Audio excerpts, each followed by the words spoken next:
Good morning people! So nandito tayo sa kabilang bahay guys dahil magtutour tayo dahil itong bahay na to ay tapos na napinturahan. Tapos na rin siyang so yun mga langga, tapos na itong napinturahan kasi dati ibang kulay nito parang cream.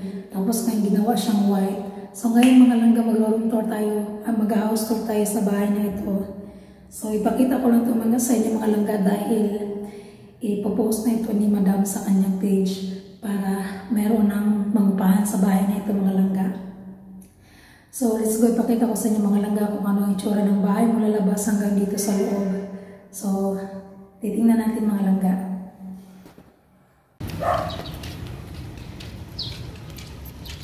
So ito yung labas ng bahay at pagpasok mo ito yung parang madilim. So ito yung garahe niya, ayan. Ito yung, kung mayroon kang sasakyan, dyan ka mag-park. And then ito yung hagdan papunta dito. At dito pwede kang maglagay ng mga anik-anik, mga washing or kahit ano. And then ito yung entrance ng bahay guys, ayan. Then pasok tayo. Ayan, so ito yung sala niya. Ayan. Ito yung sala niya. Sala. And then, ito, excuse me guys. Excuse me guys. So, ito yung ano niya, dalawang kwarto. Actually, mga langga, ang kwarto nito ay 3.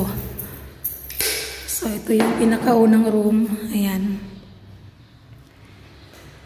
Ito yung pinakaunang room and then, mayroon din siyang cabinet. Ayan. May cabinet dyan, tapos yan, dyan kayo maghahang ng damit.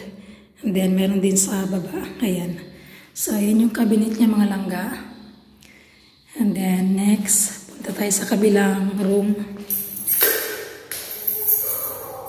Ito yung pangalawang room mga langga.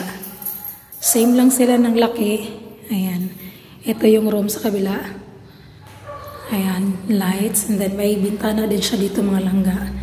And then yung cabinet, same lang din doon sa same lang din doon sa unang room. So ayan, next. So ito yung papuntang CR mga langga, ayan. At ito naman yung CR nila. Ayan. Yan yung sala mga langga, ayan. Actually malaki ang bahay mga langga. And then ito yung CR. Ito yung CR nila mga langga, ayan. Ayan ceiling and then ayan yung CR. Actually nilinisan ko ito mga langga kahapon. So ayan yung CR. And then next, ito naman yung kitchen area. Ayan yung ceiling, ayan. Excuse me mga langga, ayan.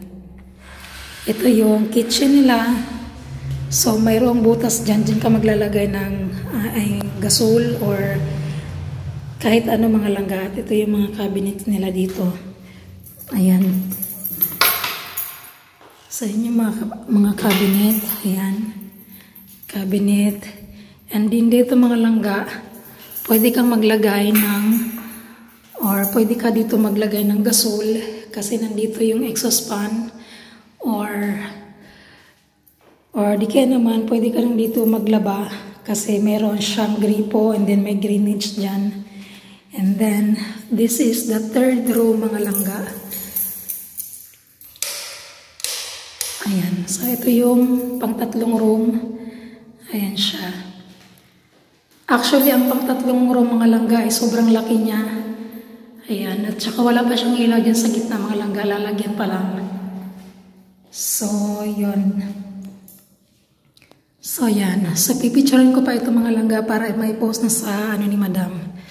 Ayan. At ito yung kitchen area and labahan area.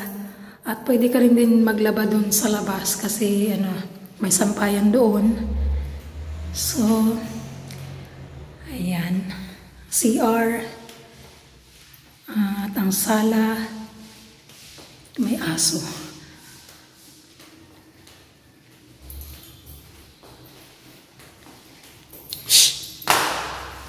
Yan, ito yung garahe mga langga yan. Hindi pa nakuha yung mga hagdan.